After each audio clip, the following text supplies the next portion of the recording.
continuation of the colorectal carcinoma. Coming to the treatment, I have already told you that you have to do a colonoscopy and confirm your diagnosis and take a biopsy. And when you get a biopsy and confirm that this is a malignancy, then you have to start the treatment. So mainstay of treatment is the surgical treatment. Surgical treatment and adjuvant therapy. What is adjuvant therapy? The treatment that you give to support the surgical treatment, that is radiotherapy and chemotherapy. So always three modalities of treatment are there: surgical treatment, radiotherapy and chemotherapy. So first of all, important thing is the surgical treatment. So patient can present with a mass without having any complications, or with complications like obstruction, or can present with metastatic lesions. So the surgical treatment that provides the only hope of cure of the cancer.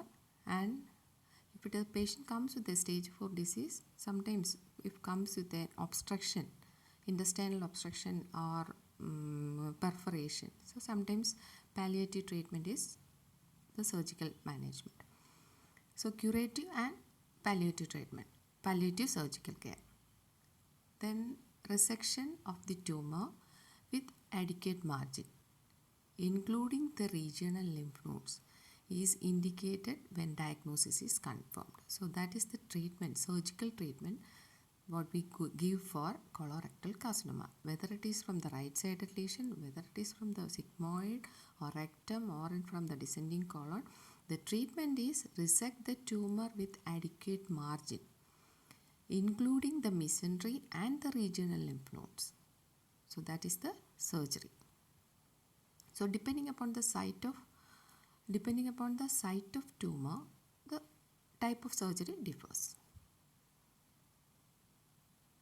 So preoperatively, the patient comes without any obstruction, then you have to prepare the bowel, because we are dealing with the bowel and anastomose. We are resecting it and anastomosing it. So we have to evacuate all the fecal matter from the bowel. So that time we need a bowel preparation. So we give so many bowel preparations are there. According to the surgeon's preference, we can give all these things. Normally we give at the day of 1 day prior to the surgery, the patient will get admitted and we give these bowel preparation drugs. And if the patient is having a partial obstruction, don't do 1 day bowel preparation, because that time the patient can go for intestinal obstruction because of all the load coming to the obstructive area. So that time patient can go for a complete obstruction. So that time 2-3 days prior to the surgery, the patient has to get admitted and you slowly evacuate all the fecal matter by giving this bowel preparation. If the patient has come with a complete obstruction, severe abdominal distension and complete obstruction of the bowel because of this tumor, and if it's an emergency surgery, you cannot do a bowel preparation. So that time you have to do an intraoperative lavage. So you can give pre-planned, if it's a planned surgery, you can give antibiotic prophylaxis also. If it is an emergency surgery, there is no need of any intestinal antibiotics to sterilize the GIT. So this is antibiotic prophylaxis with ampicillin, metronidazole and gentamicin. This is by IV. Even in the post-op period also you can continue the same management. Any intestinal surgery, you have to add an anaerobic drug, either tinidazole or metronidazole. All GIT surgeries, we prefer to add a anaerobic antibiotic also. Then DVT prophylaxis, that is a prolonged surgery. So that time to prevent a DVT formation in the leg veins, so that time you will give a prophylactic, you can start Clexane injection or can use the pump and all. So surgical procedures, what all surgical procedures you do for all these colorectal carcinomas, depending upon the site. Even the surgical procedure, the general principle include early ligation of the vascular pedicle, because the colon is supplied by the blood vessels. Large intestine on the right side is supplied by the superior mesenteric artery, left side is supplied by inferior mesenteric artery, and the rectum by inferior mesenteric artery and the middle rectal artery and inferior rectal artery. So early ligation of the vascular pedicle is indicated.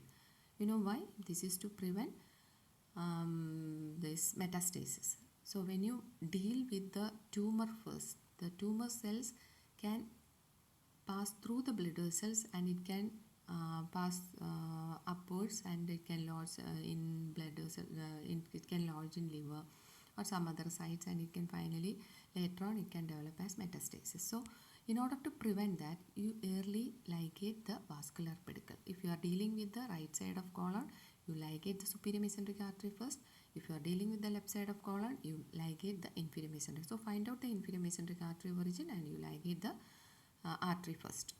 No touch technique and avoidance of contamination by bowel content, because bowel contents, if it spreads outside the peritoneal cavity, so that time the chances of fecal peritonitis and the infection and the this anastomosis leakage, the chances of all these things are there. So you avoid contamination of the bowel content, especially in emergency surgery. So there is a treatment plan in resectable tumors. So which all are the resectable tumors according to the staging? The TNM staging, T3, up to T3 tumors are resectable. But T4 is infiltrated to the surrounding tissues. So it is not T4B, that means to the pelvic wall and all. That time it may not be resectable. So resectable treatment plan for the resectable tumors, there is a plan like this, is a flow chart. So the clinical presentation and workup. So can you see it? So colon cancer appropriate for resection. That means it is a non-metastatic tumor. So that patients you have to work up with biopsy, colonoscopy, biopsy, CBC, CEA investigation, scanning, CT scanning and everything, and you work up the patient and you categorize the patient in 4 groups. That is resectable, non-obstructing, resectable obstructing, or clinical 4B lesion, or locally unresectable or medically inoperable lesion. So by doing all these investigations, you will categorize the patient in these 4 groups. It is a non-obstructing resectable tumor.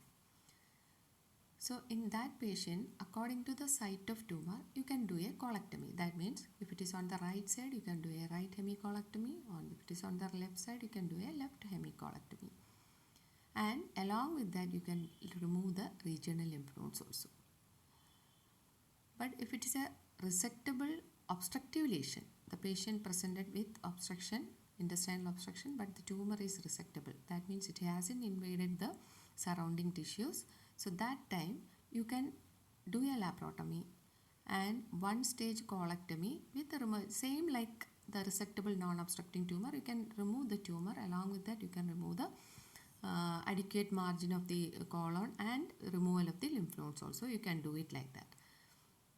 Or if the tumor is obstructing and you cannot remove it, then you can remove the diseased portion and do a diversion. Diversion means if you cannot anastomose these 2 sides, you can put the cut ends to the outside abdominal wall and do a colostomy. So that is diversion surgery. Or if it is very difficult to remove the to separate the tumor from the pelvic wall or from the surrounding tissues, you can put a stent also just for passage of the motion. But other than that, you can just do a better that for this type of patients is just do a colostomy. You cut the intestine above the obstructive lesion and you do a colostomy, so that whatever the patient eats, it will come out through the colostomy, so that the patient can eat well till he dies. Whenever you remove the tumor with the colon, you always go for lymph node removal also. Then always consider chemotherapy and radiotherapy along with all these surgeries, because better prognosis, survival rate is more if you combine surgery with radiotherapy and chemotherapy. If the patient is having, you have to consider neoadjuvant chemotherapy if you are suspecting a clinical 4B lesion, that means T4B lesion. That means the patient is having a tumor which has infiltrated to the surrounding tissue. That time you can start neoadjuvant treatment with folinic acid or Folfox or Capiox. That will come later.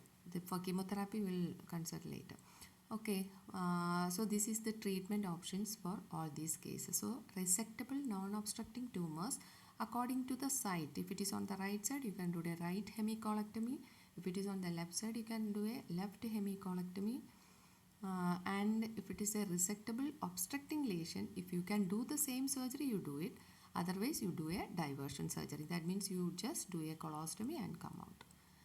If it is a infiltrative lesion, then you start chemotherapy or radiotherapy first and then do the surgery. Reduce the size of the tumor and then do the surgery. If it is locally unresectable or a medically inoperable lesion, you go for chemotherapy with all these drugs. Surgery with radiotherapy, intraoperative radiotherapy or systemic chemotherapy, that is, and later on postoperative radiotherapy, pre or postoperative radiotherapy.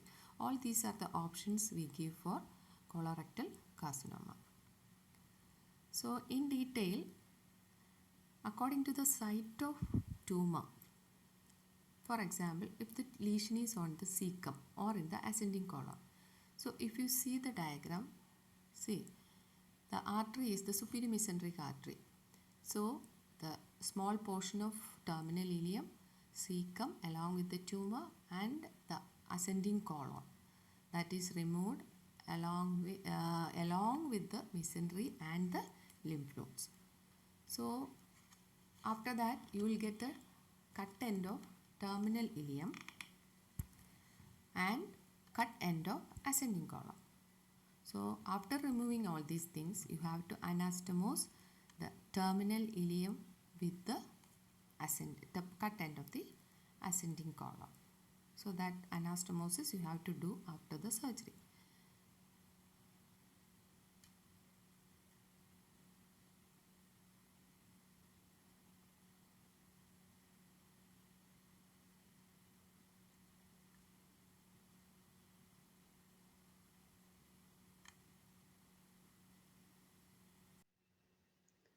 So in right hemicolectomy, if the lesion is on the cecum or in the ascending colon, you have to do a right hemicolectomy and anastomose the terminal ileum and the cut end of transverse or ascending colon. So you have to give an adequate margin.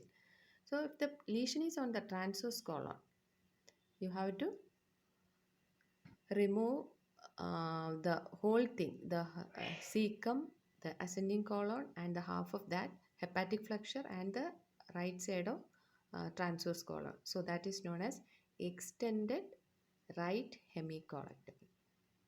Extended right hemicolectomy. So along with that, you have to remove the lymph nodes also. If the patient is having a tumor in the splenic flexure, the patient has to undergo a left hemicolectomy. Splenic flexure, splenectomy, subtotal colectomy up to the sigmoid colon. Then about the descending colon. So this one you forget about the cecum, ascending colon and the transverse colon. So if the cecum, ascending colon, you have to do a right hemicolectomy. If it is on the transverse colon, then the patient has to undergo extended right hemicolectomy.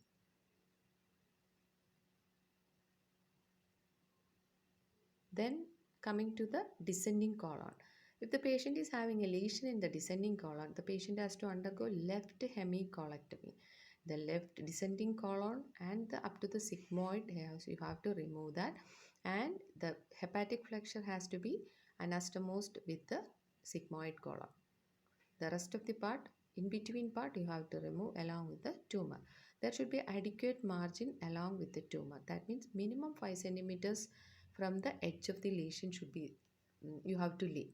Otherwise, you will get recurrence. Then if the patient is having a sigmoid colon lesion, the patient has to undergo high anterior resection. That means the sigmoid, the vessels ligated are from the inferior mesenteric artery at the origin. You have to ligate it first, then the left colic and the sigmoid vessels. You have to cut it, and along with the tumor with adequate margin, you remove the sigmoid colon and anastomose the middle of descending colon to the upper rectum. So that is about lesion in treatment of lesion in the sigmoid. Then about the management of obstructive lesions in the colon. If the patient, any obstructive lesion, the patient will come with in a critical condition with electrolyte imbalance, dehydration, with very severely distended abdomen and all. So that time we cannot we cannot do a bowel preparation, we cannot sterilize the gut. So that time emergency, we have to undergo a emergency surgery. So that time the chances of recurrence, the chances of curative surgery, the chances are very less. So complications also more. So that time what you do is, if the resection and primary anastomosis, sometimes it is very difficult, but if it is possible, if it is a T2, T1, T2 or a T3 lesion, we can do a resection and primary anastomosis. And if it is a left-sided lesion, we have to do a Hartmann's procedure. So Hartmann's procedure is, so if you are getting very difficulty to remove the tumor, or you can have you have very difficulty to separate it from the pelvic wall, or if you are not competent to do a resection and anastomosis, so that time what you do is, you cut the lower portion of the intestine, lower portion of the colon, and you do a suturing there. Then cut the or sorry, what you do is, along with the tumor, at the upper part of the tumor, you cut it, suture it, and keep it there. The rest of the part, you make a colostomy and take it out through the abdominal wall. So that is Hartmann's procedure. So later, the once the patient general condition improves, and after that, you can go for a curative surgery later.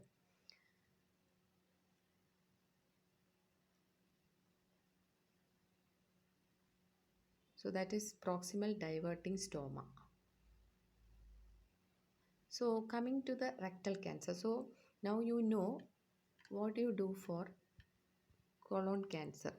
Cancer of ascending colon, cancer of transverse colon right side or hepatic flexure, cancer of descending colon,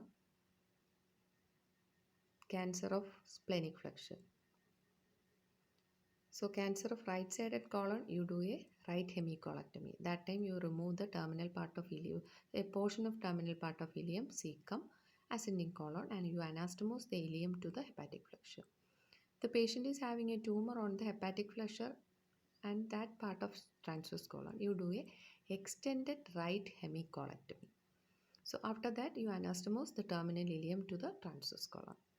If your patient is having a lesion in the splenic flexure, you do a extended left hemicolectomy. And if the patient is having only a lesion in the descending colon or in the upper part of sigmoid, you can do a left hemicolectomy. Or in the sigmoid, you can do a sigmoid resection with adequate margin, and you anastomose the rectum to the descending colon. So that is the treatment options. Then coming to the rectal cancer. So what is the length of rectum? The length of rectum is about 15 to 18 centimeter. So according to the level of lesion in the rectum, the treatment differs. So if it is, take it as a 15 centimeter, the length of rectum is 15 centimeter. So you can divide the rectum into three areas: upper part, middle part and lower part. Upper part is 5 centimeter, middle part is 5 centimeters, lower part is 5 centimeters. So divide the rectum into 3 parts. So if the patient is having a lesion in the upper 5 centimeters, upper part of rectum, you do an anterior resection. So anterior resection is the treatment for lesions in the upper part of rectum. So lesions in the middle part of rectum, you can go for low anterior resection. And lesions in the lower part, lower one third of rectum, that means the lower 5 centimeters of rectum, the patient has to undergo abdominoperineal resection. That is that is abbreviation is APR. The anterior resection is AR. So the upper one third of rectum, the treatment is anterior resection. The middle one third of rectum, that if the lesion is in the middle one third of rectum, patient has to undergo low anterior resection or ultra low anterior resection. And if it is in the lower 5 centimeters of rectum, the patient has to undergo APR or abdominoperineal resection. Then there is another if the lesions, any lesions in the lower part of the rectum, which has only involved the mucosal and the submucosal region, then you can do a procedure that is transanal endoscopic microsurgery, that is transanal local excision. So there is no need of endoscopically, colonoscopically you can do this procedure. That is only for limited early lesions of the rectum. If it has invaded the muscles and the serosa, then you have to undergo anterior resection or abdominoperineal resection. Then there are so many palliative procedures like a Hartmann's procedure like that. So these are the surgeries for rectal cancer. So factors which influencing the choice are the level of lesion. I have already mentioned the upper part, middle part and the lower part. If it is in the upper part, you go for the anterior resection. If it is in the lower 5 centimeter, then you go for abdominoperineal resection, because we need a 5 centimeter clearance. So that is why in the lower part we cannot do a 5 centimeter clearance. That is why we are going for a abdominoperineal resection. Then poorly differentiated carcinomas with larger lesions, and a patient is having incontinence of the sphincters. So in that time you can go for a abdominoperineal resection. Then palliative procedure is Hartmann's procedure. So I have already told you what is Hartmann's procedure. We do all these procedures, the Hartmann's procedure, when the patient comes in acute obstruction and the surgeon cannot do a curative surgery at the time of that obstruction. So we do a Hartmann's procedure. Hartmann's procedure is, you can, diagram is not given here. So you can imagine a patient coming with a sigmoid or a rectal growth which is infiltrated to the surrounding tissues and we cannot remove that tumor. So you do one thing is, above the lesion you cut it in the normal tissue and suture the ends. So you can, the upper part is open. So that open part you can through the abdominal wall take it out and make a colostomy. So whatever the patient did, it will come out through the colostomy, and the lesion and the rest of the intestine is closed, and the whatever material within the mucosa produced, that will come out through the anal canal. So that is Hartmann's procedure. So once the patient's general condition improves and after doing investigations or after doing a RT and chemotherapy, you can take up the case as a curative surgery. And I have already mentioned about the transanal local excision. That is, otherwise it is called TEM, T-E-M, transanal endoscopic microsurgery. There are indications that I will tell you later. Then for palliative procedures like diverting stoma, radiotherapy, chemotherapy, local therapy like laser, electrocoagulation, cryosurgery, even for pain, palliative procedure like you can do a nerve block also, you can give nerve blocks also.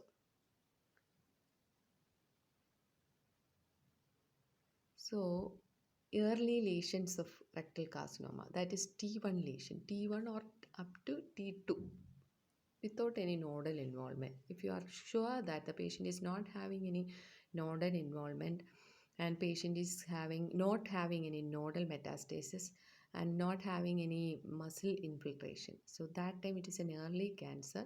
So you can try TEM.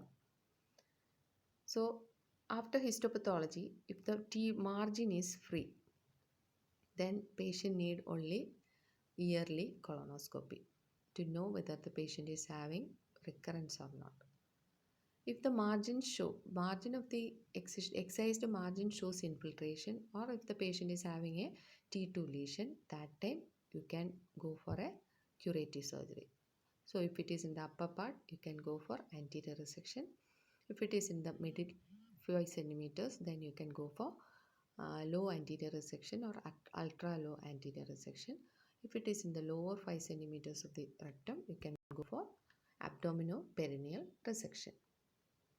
All these you have to join with radiotherapy and chemotherapy. So that will improve the survival rate of the patient. 5-fluorouracil with leucovorin, 5-fluorouracil with folinic acid or a Folfox, 5-fluorouracil with capecitabine. So these are the treatment options for carcinoma of the rectum. And this chemotherapeutic agents is same for carcinoma colon also. So all these patients after surgery and chemotherapy and radiotherapy, they have to observe and do the surveillance. So there are certain lesions we do TEM in the rectum. So what are the lesions? What are the type of lesion we do? Selection of patients for local excision under my IV sedation through colonoscope. You can do this. Lesion located in the lower rectum, that means within 8 to 10 centimeters of rectum. 8 to 10 centimeters from the dentate line. So the length of anal canal is 4 centimeter. So the rest of that means in the lower part of the rectum. Only in the lower part of the rectum we can do a TEM. Lesions occupying less than 1/3 of the rectal circumference.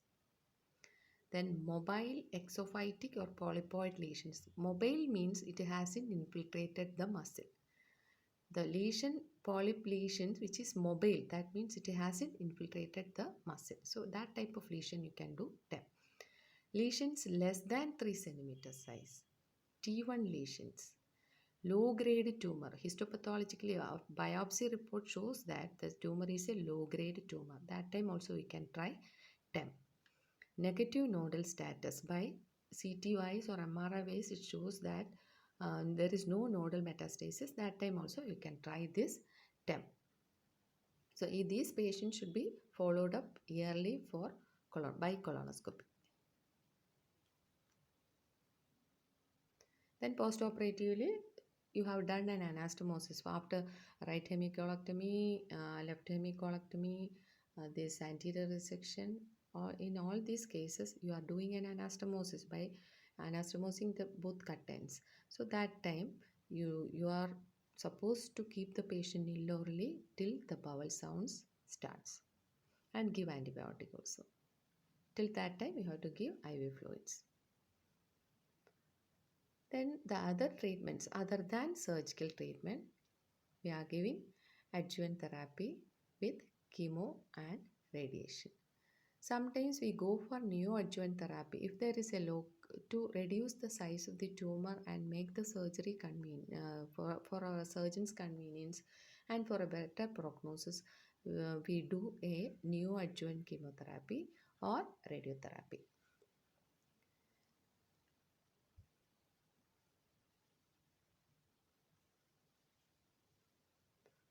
So adjuvant therapy, these are the treatment that are given following a definitive surgery are described as adjuvant. These are given with the aim of reducing the risk of survival of micrometastasis after curative surgery has been undertaken. RT is given to reduce the local recurrence, and chemotherapy is given to reduce the systemic metastasis. So we give radiotherapy to reduce the local recurrence and chemotherapy to reduce the systemic spread, 5-fluorouracil, levamisole or folinic acid. Then management of advanced cases, that means the stage 4 disease. So when patient has come with the obstructive features of malignancy, with on examination on CT scan found that there is a liver metastasis. So that time you have to go for, if it is a single lesion, you can do a surgery along with the abdominal surgery. You can do the resection of the solitary secondary. Otherwise, if it is a multiple one, then you have to go for chemotherapy. And if it is limited to one lobe, you can even do a hepatic resection also, lobectomy. So the new therapies, anti-angiogenesis therapy. So these are the newer things that we are trying to reduce the risk, to reduce the complications of chemotherapy. So these are the things. Bevacizumab, Avastin. It is approved by FDA. So that will reduce the side effects on the normal cells. Act mostly on the cancerous cells only. So these are the newer therapies targeted for the tumor cells. So we already told you that this is the second most common tumor, that is the colorectal carcinoma. So it is preventable thing. We know that the patients with hereditary non-polyposis colorectal cancer and this FAP, these patients, they have to undergo screening tests to prevent development of colonic carcinoma. So since it is a preventable cancer, early diagnosis means a better chance, the survival, very good survival rate. So these patients obtain a regular colon cancer screenings. If we find any growth or polyps, remove them early, and that's how you can prevent getting a colonic cancer. So who should be screened? People at average risk are all people, irrespective of the sex, between the age of 50 to 75. They are at average risk. They have to undergo colonoscopy.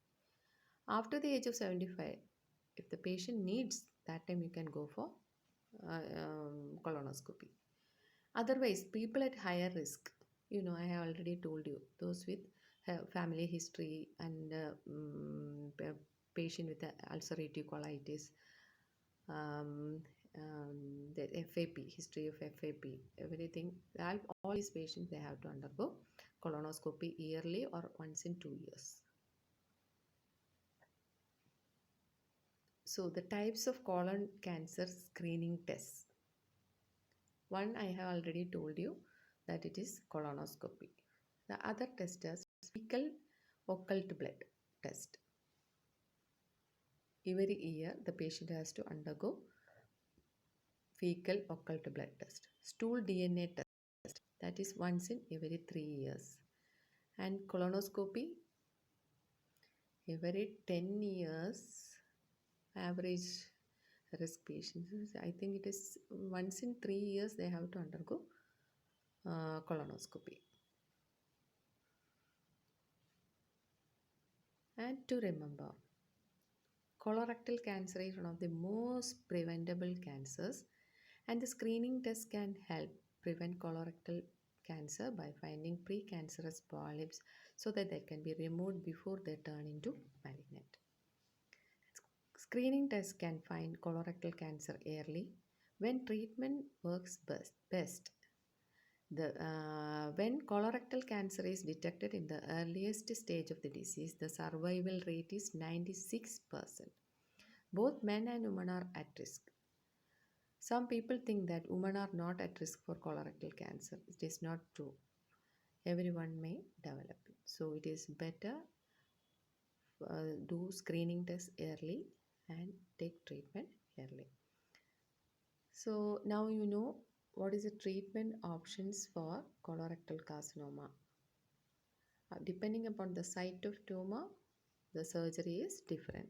Otherwise, the etiopathogenesis, the pathology, the risk factors, staging, spread of tumor, staging, and everything is same for rectum and colon. Only the treatment part, when chemotherapy and radiotherapy, everything is same, but surgery part is only different. For the rectum, upper one third of rectum, the surgery is anterior resection. The lower or middle third of rectum, it is low anterior resection or ultra low anterior resection. Lower one third of rectum, the treatment is abdominoperineal resection or APR. Lesions in the right side of colon, that is cecum, or in the ascending colon, it is right hemicolectomy. Lesion in the hepatic flexure or in the right side of transverse colon, it is extended right hemicolectomy. Lesion in the descending colon or in the sigmoid, that is left hemicolectomy. And lesion in the left side of the transverse colon or in the splenic flexure, it is extended left hemicolectomy. That is the surgical management. RT and chemotherapy is same. All other staging, risk factors, everything is same for colon and rectum. Okay, thank you.